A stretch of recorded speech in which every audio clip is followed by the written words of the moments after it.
देखिए, मैं doctor BL Meena, associate professor political science, SPC government college Ajmer. आज हम चर्चा करेंगे BA part second political science first paper, जिसके अंतर्गत ब्रिटिश संसद के अंतर्गत हाउस ऑफ कॉमन्स, उसका प्रथम सदन लोक सदन के बारे में हम लोग चर्चा करें। देखिए, लोक सदन या कॉमन सभा ये ब्रिटिश संसद का प्रथम एवं लोकप्रिय सदन है, यानी निम्न एवं लोकप्रिय सदन। संसद की प्रभु सत्ता अथवा लोक सदन की प्रभु सत्ता, यानी इंग्लैंड में अलिखित संविधान और इंग्लैंड में संसद ही सर्वोच्च है और संसद के अंतर्गत लोक सदन ही सर्वोच्च है। प्रोफेसर न्यूमैन ने कहा कि संसद की प्रभु सत्ता लोक सदन में निवास, यानी इंग्लैंड की संसद सर्वोच्च है, इसकी जो सत्ता है और एक तरह से इंग्लैंड की लोक सदन इंग्लैंड की कॉमन सभा में है। सर रॉबर्ट वालपोल ने भी कथन दिया है कि जब कोई मंत्री संसद से परामर्श लेता है तो वह लोक सदन से ही परामर्श लेता है। जब सम्राट संसद को विघटित करता है तो लोक सदन को ही विघटित करता है। यानी ब्रिटिश लोक सदन ब्रिटिश संसद का एक महत्वपूर्ण सदन है।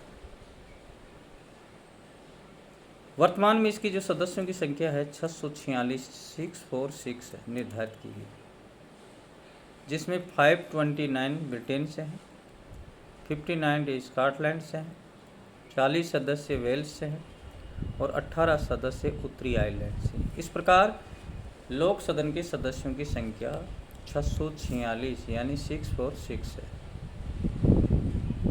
इसकी जो निर्वाचन प्रक्रिया है कि लोक सदन के सदस्यों का जो निर्वाचन है वयस्क मताधिकार और प्रत्यक्ष निर्वाचन पद्धति के आधार पर 18 वर्ष की आयु प्राप्त कर चुका है।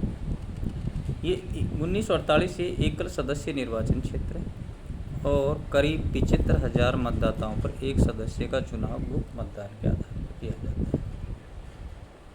यानी निर्वाचन प्रक्रिया की ब्रिटिश लोक सदन के सदस्यों का जो चुनाव है जनता के द्वारा प्रत्यक्ष रूप से किया जाता है और 18 वर्ष की आयु प्राप्त किया हुआ प्रत्येक व्यक्ति मताधिकार का अधिकार प्राप्त है उसको। 1948 के बाद में ब्रिटिश लोक सदन एक सदस्य निर्वाचन क्षेत्र है, 75,000 जनसंख्या पर एक सदस्य चुना जाता है। ये है इसकी निर्वाचन, यानी कि ब्रिटिश इंग्लैंड का संविधान एलिगोर, जिसमें संसद ही सर्वोच्च। संसद सर्वोच्च का मतलब कि अंतिम प्रभु सत्ता ब्रिटिश लोक सदन में नहीं।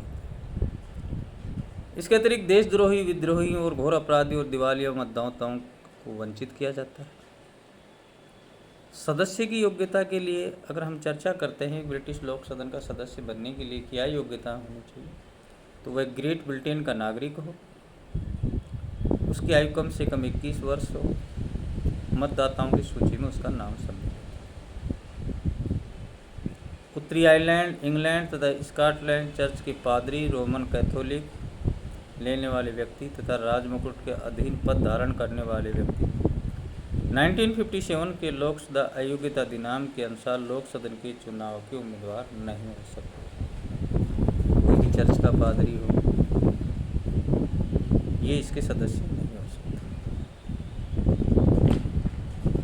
शहरी और कुलीग जन भी लोक सदन का चुनाव नहीं कर सकते। यानी ये अयोग्यता है कि चर्च के पादरी वगैरह ये इसका चुनाव नहीं लड़ सकते। सदस्यों के जो वेतन और जनवरी 95 से संसदीय निर्णय के अनुसार वर्तमान में उन्हें 33,189 पाउंड वार्षिक वेतन दिया जाता है। 10 वर्ष या 65 वर्ष की आयु प्राप्त करने के लिए वो पेंशन, कार्यालय खर्च और राजधानी में रहने के लिए सुविधा प्राप्त, रेल यात्रा मुफ्त सुविधा। विशेषाधिकार यानी कि इनको क्या क्या स्वतंत्रता है, इसके अंतर्गत ब्रिटिश लोक सदन के सदस्यों को भाषण की पूर्ण स्वतंत्रता प्राप्त है और उनके द्वारा सदन में कही गई किसी भी बात के लिए उनके विरुद्ध कोई कार्यवाही नहीं की जा सकती। सदन के अधिवेशन से 40 दिन पूर्व और 40 दिन बाद तक उन्हें किसी भी दीवानी मुकदमे में गिरफ्तार नहीं किया जा सकता। लोक सदन के सदस्यों को सामूहिक रूप से ब्रिटिश सम्राट के पास पहुंचने का अधिकार, लोक सदन के सदस्यों को अपनी कार्यवाही पर नियंत्रण का अधिकार है। सदन चाहे तो अपनी गुप्त कार्यवाही भी चला सकता है। यदि कोई व्यक्ति सदन के विशेषाधिकारों का उल्लंघन करता है तो सदन स्वयं उसको दंडित कर सकता है। सदन किसी सदन की अयोग्यताओं के विषय में निर्णय दे सकता है और इस आधार पर चुनाव रद्द कर सकता है। कार्यकाल लोक सदन का कार्यकाल 5 वर्ष का है। लोक सदन के जो पदाधिकारी हैं, लोक सदन के जो अध्यक्ष को स्पीकर कहा जाता है। 1396 में स्पीकर का पद चला रहा था, तब से आज तक, यानी थॉमस हैंगरफोर्ड पहले स्पीकर हुआ। तो ये थे लोक सदन। अब हम लोग इसकी जितना आपको बताया गया उसकी चर्चा है कि लोक सदन ब्रिटिश संसद का प्रथम एवं लोकप्रिय सदन है। इसके सदस्यों का चुनाव जनता के द्वारा प्रत्यक्ष निर्वाचन पद्धति के आधार पर किया जाता है। इसकी योग्यता ये है कि वो सदस्य बनने के लिए ग्रेट ब्रिटेन का नागरिक होना चाहिए। उसकी आयु कम से कम 21 वर्ष हो। इसके सदस्यों को सभी प्रकार के वेतन भत्ते और विशेषाधिकार प्राप्त है। लोक सदन का कार्यकाल 5 वर्ष का है। इसके अध्यक्ष को स्पीकर कहा जाता है और ये जो स्पीकर का पद है 1396 से चला। अब इसके जो महत्वपूर्ण चीज लोक सदन की कार्य एवं शक्तियाँ क्या है।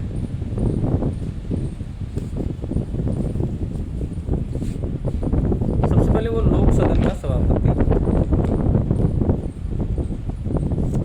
इसमें हम लोग सबसे पहले लेते हैं कि लोक सदन की स्पीकर की कार्य एवं शक्तियाँ क्या है।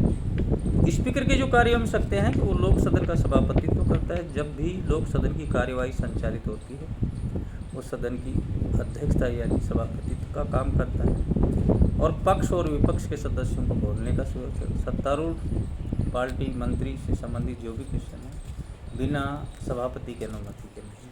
तो पूर्ण रूप से अगर सदन का अधिवेशन चल रहा हो उस समय स्पीकर लोक सदन का सभापति के रूप में कार्य करता है।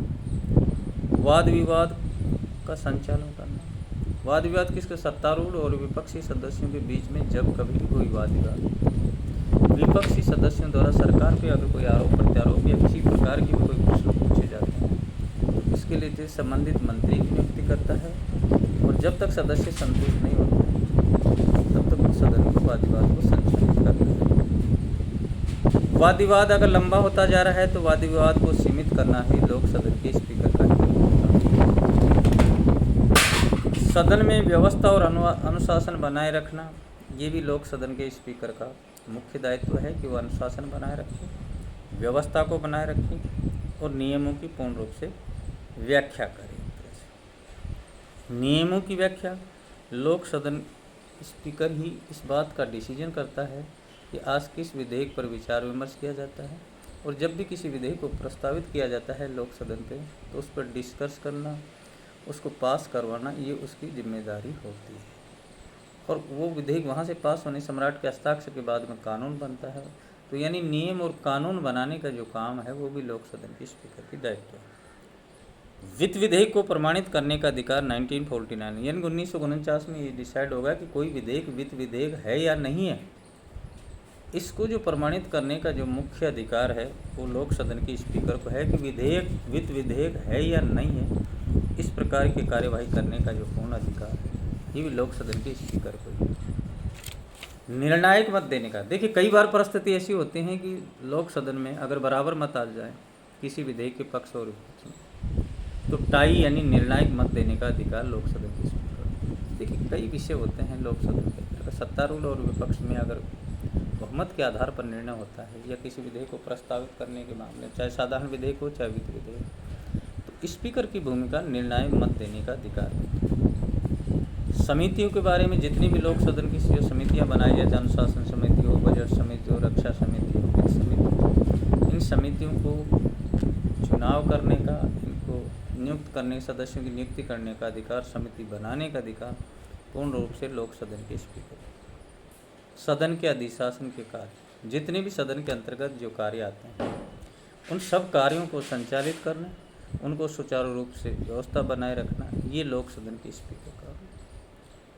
सदन की गरिमा बनाए रखना, सदन का विशेषाधिकार बढ़ना, सदस्यों को पूर्ण रूप से बात कहने का अवसर प्रदान करना और सदन के विशेष अधिकारों की रक्षा करना लोक सदन के स्पीकर का मुख्य दायित्व। सदन का मुख्य प्रवक्ता, देखिए लोक सदन का जो अध्यक्ष स्पीकर है वो सदन का मुख्य प्रवक्ता, बिना उसकी अनुमति के कोई भी सदस्य खड़ा नहीं हो सकता, बात नहीं कह सकता, और हर सदस्य को एक निश्चित समय दिया जाता है और उस समय से के बाद समय को कम या ज़्यादा करना, अनुशासन बनाए रखना, सदस्यों को बोलने का अधिकार प्रदान करना, विपक्षी सदस्यों की आवाज़ को नहीं दबाना, ये जो सारा काम है ये लोक सदन के स्पीकर के द्वारा ही किया जाता है।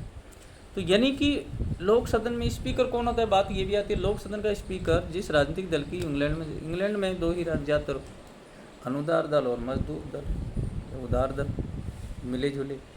तो जब भी किसी राजनीतिक दल की सरकार बनती है, उस राजनीतिक दल से संबंधित व्यक्ति को बहुमत के आधार पर लोक सदन या निर्विरोध भी कई बार लोक सदन का स्पीकर चुना जा सकता है। तो ये थी लोक सदन यानी कॉमन सभा के स्पीकर की या अध्यक्ष की कार्य एवं शक्तियाँ, जिसके बारे में हमने आपको विस्तार से चर्चा की है। और कल हम लेंगे लोक सदन के कार्य एवं शक्ति। ये थी स्पीकर, उसकी रचना।